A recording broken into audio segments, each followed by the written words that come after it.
The wind howled across the Montana plains, carrying the sharp scent of pine and earth. As I pulled my truck onto the gravel path leading to Blackthorn Ranch, my heart thudded not from the long drive, but from the weight of the call I'd received an hour ago. "Doc, my horse is down. You gotta come now." I'd barely had time to grab my vet bag before racing out the door, the urgency in the cowboy's voice echoing in my mind. "I'm Dr. Ethan Caldwell, a 28-year-old veterinarian who'd traded city life for the quiet of rural Montana. I thought I'd seen it all: colicky horses, fractured hooves, anxious ranchers, but nothing prepared me for Blackthorn Ranch or the man waiting for me there. As I stepped out of my truck, the late afternoon sun cast long shadows, and I saw him, Luke Harper, leaning against the barn door, his silhouette all sharp angles and coiled tension. Luke was about my age, maybe a year older, with a face carved by sun and wind-brown eyes that didn't quite meet mine, a jaw set like he was bracing for a fight. His flannel shirt was rolled up to his elbows, revealing forearms tanned and muscled from years of wrangling horses. "You the vet?" he asked, his voice low, almost a growl, as if he didn't trust me to be here. "Yeah," I said, adjusting my stethoscope. "Ethan Caldwell. You said your horse is down." He nodded, turning toward the barn without another word. I followed, my boots crunching on the gravel, feeling the weight of his silence. Inside, the air was thick with the scent of hay and leather. A chestnut mare lay in the stall, her breathing labored, eyes wide with distress. I knelt beside her, my hands moving automatically, checking her pulse, her gums, her temperature. "Colic," I said after a moment. "Bad case. We need to get her up and walking. Keep her moving." Luke's jaw tightened, but he didn't argue. We worked together, coaxing the mare to her feet, leading her in slow circles around the barn. His hands were steady, gentle in a way that surprised me, given the roughness in his voice. As the hours passed, the mare's condition stabilized, but the tension between us grew thicker than the Montana dusk settling outside. "You're good at this," I said, breaking the silence as we leaned against the stall, watching the mare munch hay. He shrugged, his eyes fixed on the horse. "Gotta be. Ain't nobody else out here." I glanced at him, catching the flicker of something in his expression: fear. Maybe. Or something deeper. "You live alone?" I asked, keeping my tone casual. His gaze snapped to mine, sharp and guarded. "Yeah. Why?" "Just curious," I said, holding up my hands. "Long way from town. Must get lonely." He didn't answer, but his silence spoke volumes. I'd grown up in a small town myself, where whispers about people like me followed me like shadows. I'd come out at 20, left for college, and never looked back. But out here, in places like Blackthorn Ranch, time moved slower, and secrets weighed heavier. As night fell, I packed my bag, ready to head back to town. The mare was stable, and my job was done. But when I turned to leave, Luke stepped in front of the barn door, his broad frame blocking my path. "You ain't driving back tonight," he said, his voice firm but not unkind. "Roads are icy, and it's too damn dark." I blinked, caught off guard. "I'll be fine. I've driven worse." He shook his head, his eyes locking onto mine for the first time. "Stay? I got a spare room." There was something in his tone, something that wasn't just about the roads. My pulse quickened, not from fear, but from the unspoken challenge in his gaze. I should have said no. I should have climbed into my truck and driven away. But I didn't. "All right," I said, my voice barely above a whisper. "I'll stay." That night, as I lay in the spare room of Luke's small ranch house, the wind rattling the windows, I couldn't shake the feeling that I'd stumbled into something bigger than a horse checkup. The walls were bare, the furniture worn, but there was a warmth to the Placia lived-in history I couldn't quite read. Luke had disappeared after showing me the room, muttering something about checking the barn. I wondered if he was avoiding me, or if he was just as unsettled as I was. The next morning, I woke to the smell of coffee and the sound of boots on hardwood. Luke was in the kitchen, his back to me, pouring 2 mugs. "Mare's doing better," he said without turning. "You did good." "Thanks," I said, taking the mug he offered. Our fingers brushed, and I felt a jolt, like static electricity, but deeper. He pulled his hand back quickly, his expression unreadable. We sat at the table, the silence stretching between us. I wanted to ask about him, about the ranch, his life, why he seemed so guarded, but every question felt like stepping on thin ice. Instead, I said, "You ever think about leaving this place? Seeing the world?" He laughed, a short, bitter sound. "This is my world. Been here my whole life. Ain't much out there for someone like me." I raised an eyebrow. "Someone like you?" He froze, his mug halfway to his lips. For a moment, I thought he'd shut down again. But then he said, "You know what I mean. Small town guy. Not much to offer." I leaned forward, my voice soft but firm. "I don't know. Luke, seems like you've got plenty to offer."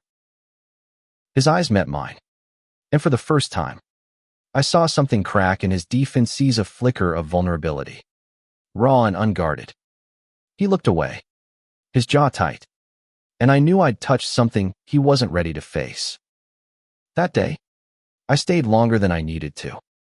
The mare was fine, but Luke asked me to check the other horses, and I didn't argue.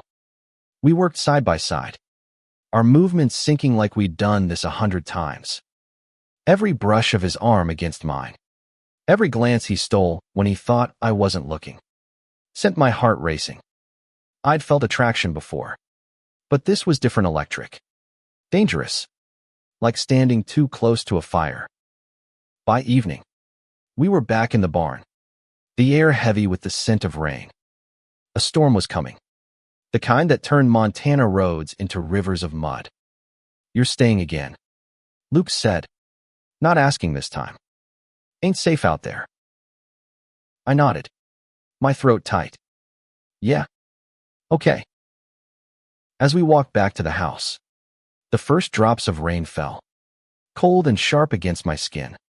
Luke's hand brushed mine, and this time, he didn't pull away. In that moment, I knew I wasn't just staying because of the storm. I was staying because of him and whatever was building between us, fragile and unspoken, was about to change everything. The rain pounded the roof of Luke's ranch house, a relentless drumbeat that matched the rhythm of my pulse. We sat in the living room, a single lamp casting soft shadows across the worn leather couch where I perched, clutching a glass of whiskey Luke had poured. He sat across from me, his own glass untouched, staring out the window as if the storm held answers he couldn't find. "You don't talk much, do you?" I said, trying to break the tension that had settled between us like fog. He glanced at me, one corner of his mouth twitching. "Ain't much to say." I leaned forward, the whiskey loosening my tongue. "Come on, Luke. You've got a whole ranch to yourself, horses that trust you like family, and you're telling me there's nothing to say? I don't buy it." His eyes narrowed, but there was a spark in them, like he was weighing whether to push me away or let me in. "What do you want to know, Doc? My life ain't exactly a storybook." "Start with why you're out here alone," I said, my voice softer now.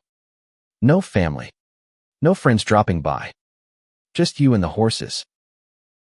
He took a sip of whiskey, his movements deliberate, like he was buying time. "Family's gone," he said finally. "Dad died when I was a kid. Mom left not long after. This ranch is all I got left. The words hit me harder than I expected. I'd grown up with my own ghost's parents who loved me but never understood me. A town that whispered faggot behind my back, but Luke's loneliness felt like a weight I could almost touch. I'm sorry, I said, meaning it. He shrugged, but his shoulders stayed tense. Don't be. I'm fine. You don't seem fine, I said, the words slipping out before I could stop them. You seem like someone carrying a hell of a lot more than this ranch. His gaze snapped to mine, sharp and unguarded, and for a moment, I thought he'd tell me to leave. But then he stood, crossing the room to the window, his back to me. You don't know me, Ethan. Maybe not, I admitted, standing too, drawn to him despite myself. But I'd like to. He turned, and the look in his eyes stopped me cold draw. Conflicted, like he was fighting a war inside himself. You shouldn't, he said, his voice low. People like me, we don't get to have that. People like you. I stepped closer, close enough to see the way his hands clenched at his sides. What does that mean, Luke? He didn't answer, but his silence was louder than words. I'd seen that look before on my own face. Years ago, when I'd stood in front of a mirror and admitted who I was. The realization hit me like a punch. Luke wasn't just lonely. He was hiding.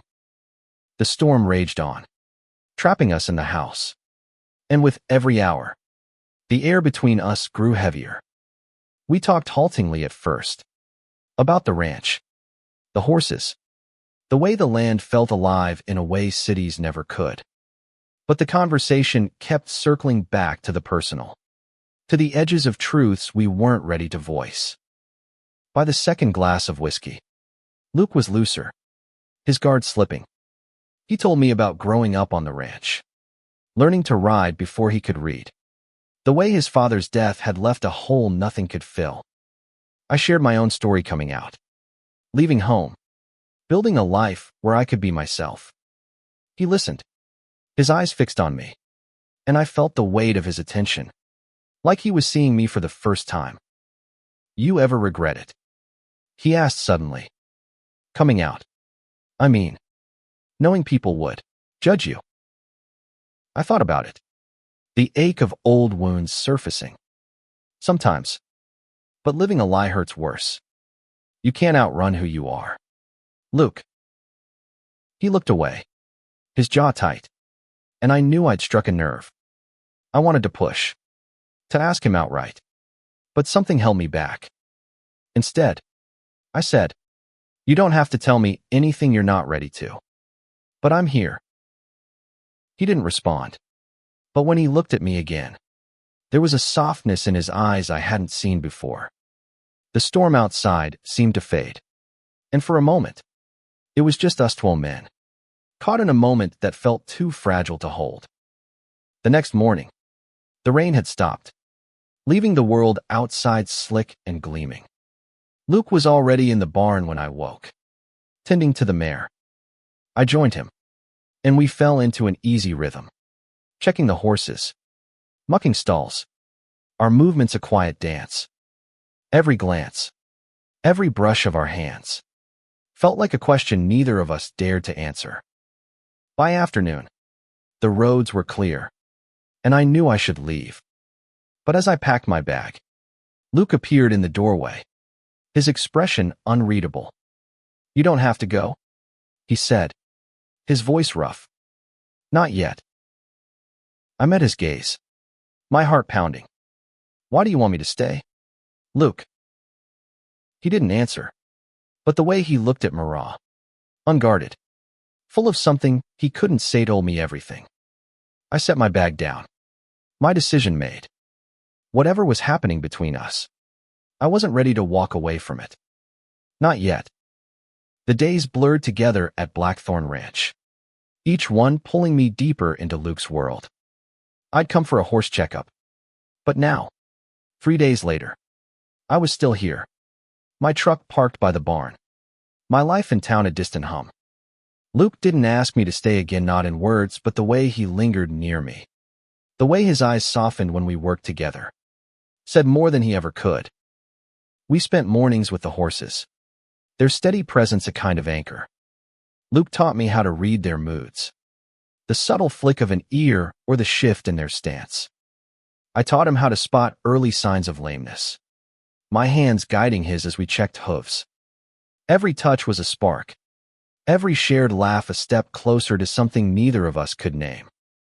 But the ranch wasn't just a have-nit, it was a battleground. Luke carried a tension I couldn't fully understand. A wariness that surfaced whenever a neighbor's truck rumbled down the road or a phone rang.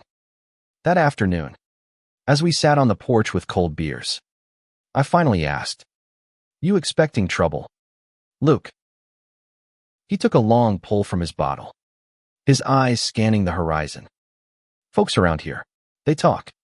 Don't like things that don't fit their idea of normal." I leaned back, my stomach twisting. "What kind of talk?" He hesitated, then said, "Couple years back, a rancher down the road got run out of town. People said he was, you know." He didn't finish, but he didn't need to. The word hung in the air, heavy as the Montana sky. "Gay?" I said quietly, testing the waters. "That's what they said." "Right." Luke's grip on his bottle tightened, but he nodded. "Yeah. They made his life hell. Lost his land. His name. Everything." I swallowed, the weight of his words settling over me. "And you? You think they'd do the same to you?" He looked at me then, his eyes raw with something close to fear. "I don't know, Ethan. I don't. I can't let that happen." The confession hung between us, fragile and sharp. I wanted to reach for him, to tell him he wasn't alone. But the distance in his voice stopped me.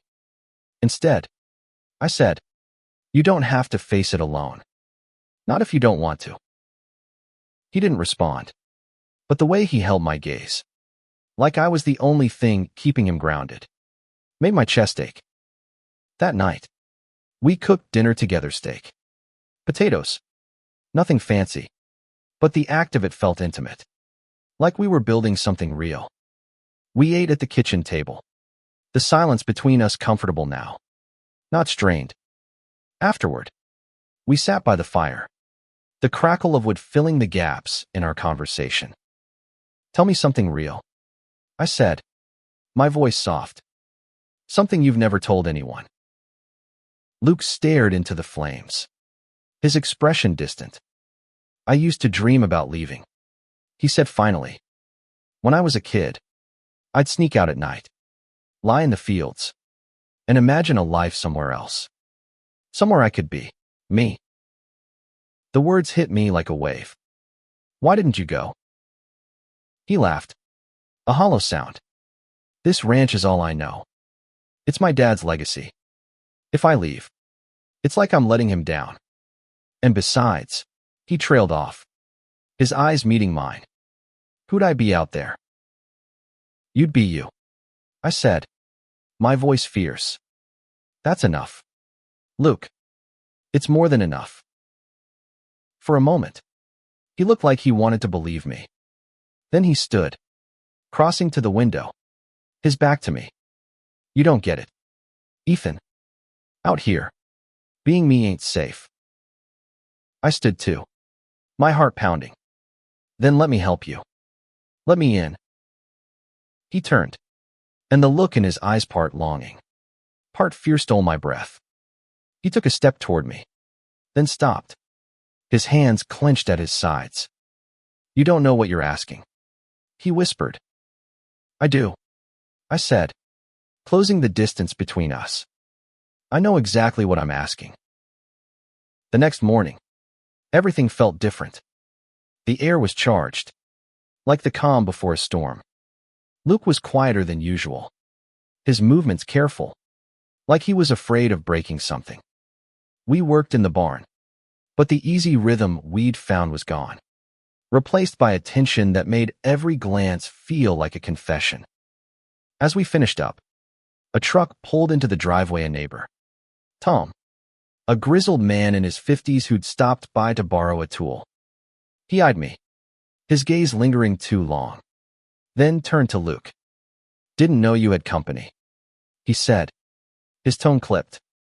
"Doc's checking the horses," Luke said, his voice flat.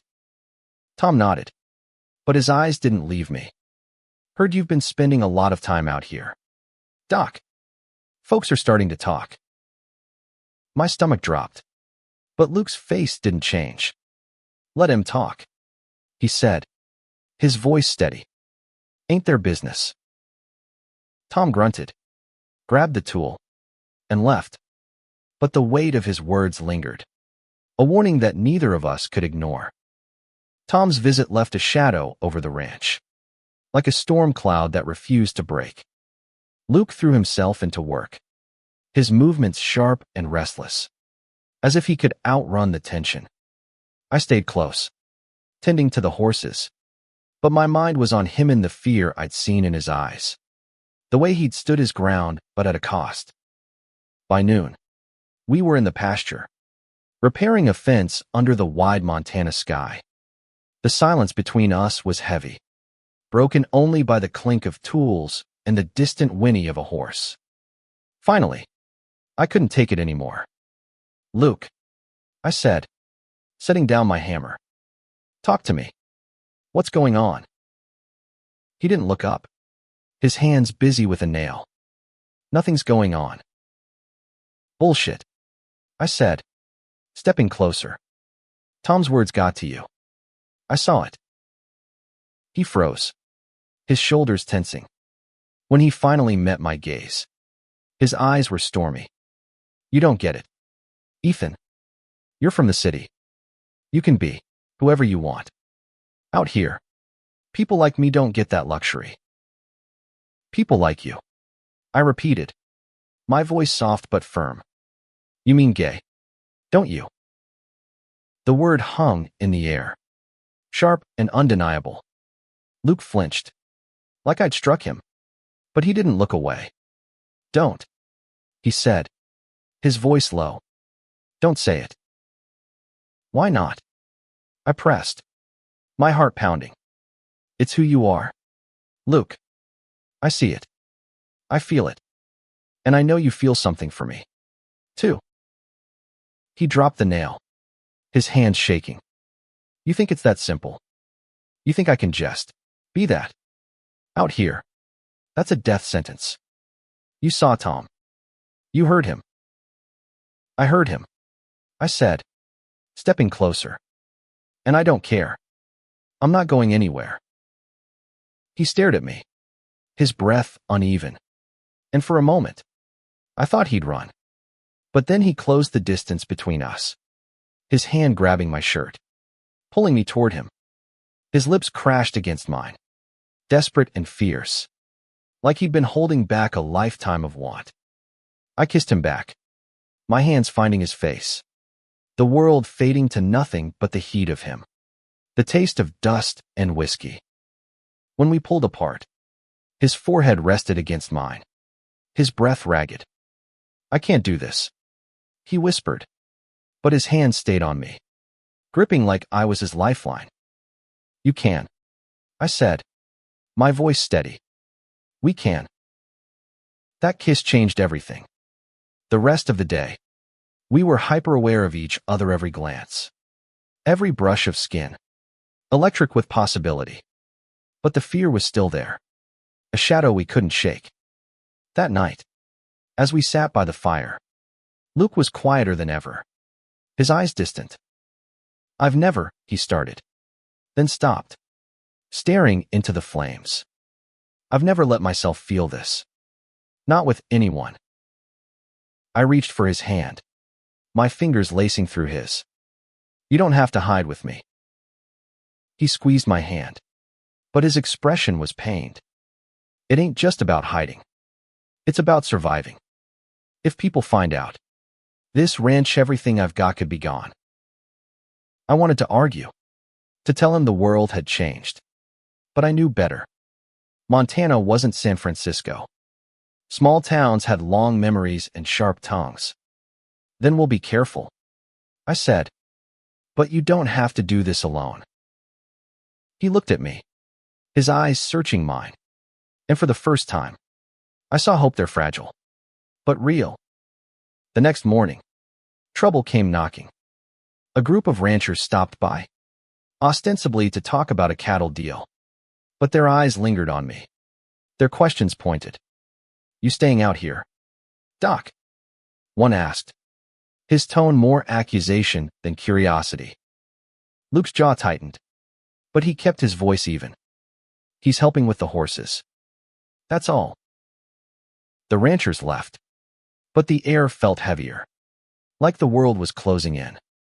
Luke didn't say much the rest of the day, but he stayed close, his presence a quiet reassurance. That night, as we lay in bed me room, his arms around me, he whispered, I don't know how to do this, Ethan, but I want to try. I kissed him, soft and slow, my heart full. Then we'll figure it out. Together. The days that followed were a fragile kind of perfect. Luke and I fell into a rhythm, working the ranch by day, stealing moments at night, kisses in the barn, quiet talks by the fire. But the outside world kept pressing in, a reminder that our bubble wasn't safe. Whispers were spreading, and I could feel the weight of them in Luke's silences, the way he scanned the horizon like he was waiting for a storm. One morning, as we saddled horses for a ride, Luke's phone buzzed. He glanced at it, his face hardening. What is it? I asked, my stomach twisting. Tom, he said, his voice clipped. Says he needs to talk. In person. I followed him to the porch, where Tom's truck was already pulling in. He stepped out, his eyes flicking between us, a smirk playing on his lips. Heard some things. Luke, he said, leaning against his truck. Folks are saying you got more than a vet staying out here. Luke's fists clenched, but his voice stayed steady. Folks need to mind their own damn business. Tom's smirk widened. Maybe. But you know how it is. People talk, and they don't take kindly to certain types. I stepped forward, my blood boiling. If you've got something to say, Tom, spit it out. He looked at me, his eyes cold. Just saying. Doc, you stick around. People might get the wrong idea. Or the right one. Luke took a step toward him, his voice low and dangerous. Get off my land, Tom. Tom raised his hands, chuckling, but the threat in his eyes was clear. As he drove away, Luke turned to me, his face pale. This is what I was afraid of, he said, his voice breaking. They're going to destroy me. I grabbed his shoulders, forcing him to look at me. They can't destroy you if you don't let them. We'll face this together. He shook his head, pulling away. You don't understand. Ethan, this ain't your fight. It is now, I said, my voice fierce. I'm not leaving you. That night, Luke was restless, pacing the house like a caged animal. I found him in the kitchen, staring at a bottle of whiskey like it held answers. Talk to me, I said, sitting across from him. He didn't look up. I thought I could do this. Be with you. But now, I don't know if I'm strong enough. I reached for his hand, my heart aching. You are. You're stronger than you know. He pulled his hand away, his eyes haunted. You don't get it. If I lose this ranch, I lose everything. My dad, my home, my whole damn life. Then we'll fight for it, I said. I'll fight with you. He looked at me, his expression torn between hope and fear. Why? Why would you do that for me? Because I love you, I said, the words slipping out before I could stop them. They hung in the air, raw and true. And for a moment, I thought I'd scared him off. But then he crossed the room, pulling me into his arms, his lips finding mine. The kiss was desperate, full of everything we hadn't said. And when we pulled apart, he whispered, "I love you too. God help me. I do." The next day, we made a plan. We'd keep things quiet, avoid drawing attention, but we wouldn't hide. Not from each other. We worked the ranch, our hands brushing as we passed tools, our glances full of promises. But the world outside was closing in, and I knew we couldn't outrun it forever. The whispers turned into a roar faster than we expected. By the end of the week, Luke's phone was buzzing with messages, neighbors, suppliers, even old friends, all asking questions, dropping hints. The air at Blackthorn Ranch felt charged, like the moment before lightning strikes. Luke tried to shrug it off, but I could see the strain in his eyes, the way his hands shook when he thought I wasn't looking. One afternoon, as we repaired a gate, a truck rolled up, 3 men this time, all ranchers, their faces hard. The leader, a man named Carl, stepped forward, his eyes locked on Luke. "We need to talk," he said, his voice cold. Luke straightened, his jaw set. "Then talk." Carl glanced at me, his lip curling. "Heard you've been keeping strange company. Harper, people are saying things that don't sit right." Luke's voice was steady, but I could hear the edge in it. "My company's my business. You got a problem with my horses? Say it. Otherwise, get out." Carl stepped closer, his voice low. "You know what they're saying. You want to keep this ranch. You'd better think hard about who you're letting stay here." I stepped forward, my fists clenched. "You threatening him?" Carl's eyes flicked to me, dismissive. "Just giving advice, Doc. Small towns don't take kindly to deviants." Luke moved so fast I barely saw it, grabbing Carl's collar, shoving him back. "Get off my land," he growled. "Now." The other men tensed, but Carl raised a hand, backing off with a smirk. "Your call, Harper. Don't say we didn't warn you." As they drove away, Luke's shoulders slumped, the fight draining out of him. I reached for him, but he pulled away, his voice raw. "This is what I was afraid of, Ethan. This. We'll get through it," I said, my voice steady. "We're stronger than they are." He looked at me, his eyes full of doubt. "Are we?" That night, Luke barely spoke. We sat by the fire, the silence heavy, until he finally said, "I'm scared, Ethan. Scared of losing everything. Scared of what I feel for you." I knelt in front of him, taking his hands. "You're not going to lose me. And you're not going to lose this ranch. We'll fight for it." He shook his head, his voice breaking. "You don't know these people. They'll burn this place down before they let me be who I am. Then we'll fight harder," I said, my voice fierce.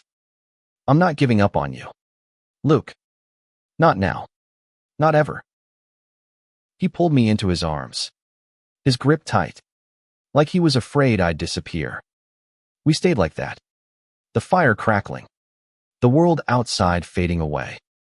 For the first time, I felt like we could face anything as long as we had each other. The next morning, we woke to find the barn defaced, the word "faggot" scrawled in red paint across the door. Luke stared at it, his face pale, his hands shaking. I grabbed a bucket and a brush, my jaw tight. "We're painting over this," I said. "Today?" He nodded, but his eyes were distant, like he was slipping away. We worked in silence, scrubbing the paint, but the word lingered, a wound that wouldn't heal. By afternoon, Luke was quieter than ever, his movements mechanical. "I can't do this," he said finally, his voice barely audible. "I can't keep fighting them." I grabbed his arm, turning him to face me. "You can. We can. You're not alone anymore." He looked at me, his eyes wet. "I don't deserve you, Ethan." "Yes, you do," I said, pulling him close. "You deserve everything." The vandalism was just the beginning. Over the next few days, the pressure mounted. Anonymous calls, notes left on the gate, more graffiti. Luke's suppliers started pulling away, citing concerns about his reputation. The ranch, once his sanctuary, was becoming a battlefield, and I could see it wearing him down. One evening, as we sat on the porch, Luke broke the silence. "I'm thinking about selling," he said, his voice flat. "Leaving. Starting over somewhere else." I stared at him, my heart sinking. "You can't. This ranch is your home." He shook his head, his eyes distant. "It ain't a home if it's tearing me apart. I can't keep fighting, Ethan. I'm tired." I grabbed his hand, my voice fierce. "Then let me fight with you. We can't let them win." He looked at me, his expression torn. "What if we lose?" "We won't," I said, my voice steady. "Because we're not just fighting for the ranch. We're fighting for us." He didn't respond, but he squeezed my hand, his eyes full of a fragile hope. That night, we made love, slow and desperate, like it was the last time. I held him afterward, whispering promises I wasn't sure I could keep, but I meant every word. The next morning, we got a call from a lawyer in town. A group of ranchers was trying to force Luke to sell, claiming his lifestyle was bad for the community. It was a flimsy excuse, but they had money and influence, and Luke didn't. "We'll fight it," I said, pacing the kitchen. "We'll get a lawyer. Take it to court." Luke shook his head, his face pale. "I don't have the money for that, Ethan. And even if I did, they'd drag it out until I'm broke." "Then we'll find another way," I said, my mind racing. "We'll rally people. Get support. There have to be others who'll stand with us." He looked at me, his eyes searching mine. "Why are you doing this? You could leave. Go back to your life. Why stay?" I cupped his face, my voice soft but fierce. "Because I love you, and I'm not letting you go." That afternoon, I drove into town, determined to find allies. I started at the vet clinic, talking to colleagues who'd known me for years. Most were sympathetic, but cautious small towns bred fear as much as loyalty. But one, a nurse named Sarah, listened with fire in her eyes. "I know people," she said. "People who've been through this. I'll help." By evening, Sarah had rounded up a small group: ranchers, shop owners, even a pastor who'd been ostracized for supporting his gay son.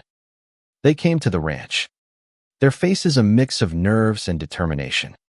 Luke looked at them, stunned, as they pledged to stand by him. "We're not alone," I told him that night, my arms around him. "We've got people in our corner." He nodded, his eyes wet. "I don't know how to thank you, Ethan."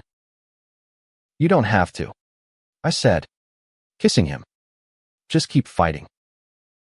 The fight for Blackthorn Ranch became a war of attrition. The ranchers pushed harder, spreading lies, pressuring suppliers, even convincing the bank to call in Luke's loan early. But we fought back. Sarah's group grew. Word spread, and people started showing up. Strangers, neighbors, even a few old friends of Luke's who'd stayed silent too long. They brought food, tools, stories of their own struggles. The ranch became a beacon, a place where people could stand together. Luke was changing, too. The fear was still there, but it was tempered by something new resolve. He started speaking up, telling his story, owning who he was. One night, at a town meeting, he stood in front of a crowd, his voice steady. "I'm not leaving," he said. "This is my home, and I'm not ashamed of who I am." The room was silent. Then a few people clapped Sarah, the pastor, a handful of others. It wasn't a tidal wave, but it was a start. I stood in the back, my heart swelling with pride, knowing how much it had cost him to say those words. The legal battle dragged on, but we found a pro bono lawyer, a young woman from Missoula who'd grown up in a town like ours. She was fierce, tearing apart the ranchers' claims, exposing their prejudice. The bank backed off, and the suppliers started returning, one by one. It wasn't a complete victory, but it was enough to keep the ranch alive. One evening, as we sat on the porch, the stars bright above us, Luke took my hand. "I couldn't have done this without you," he said, his voice soft. I smiled, squeezing his hand. "You did it, Luke. You chose to fight." He looked at me, his eyes full of love. "I chose you." We kissed, slow and deep, the world falling away. The ranch was still here, scarred but standing, and so were we. Months later, Blackthorn Ranch was thriving. Luke opened it up to the community, hosting workshops, teaching kids to ride. People came, not just to support the ranch, but to support us. We weren't hiding anymore, not from the town, not from ourselves. One night, as we lay in bed, Luke traced circles on my chest. "You ever think about staying?" he asked. "For good?" I smiled, my heart full. "I'm already home." The journey hadn't been easy, but it was ours. And in the quiet of Blackthorn Ranch, under the wide Montana sky, we'd found something worth fighting for, a love that was true, a life that was ours, and a future we could build together.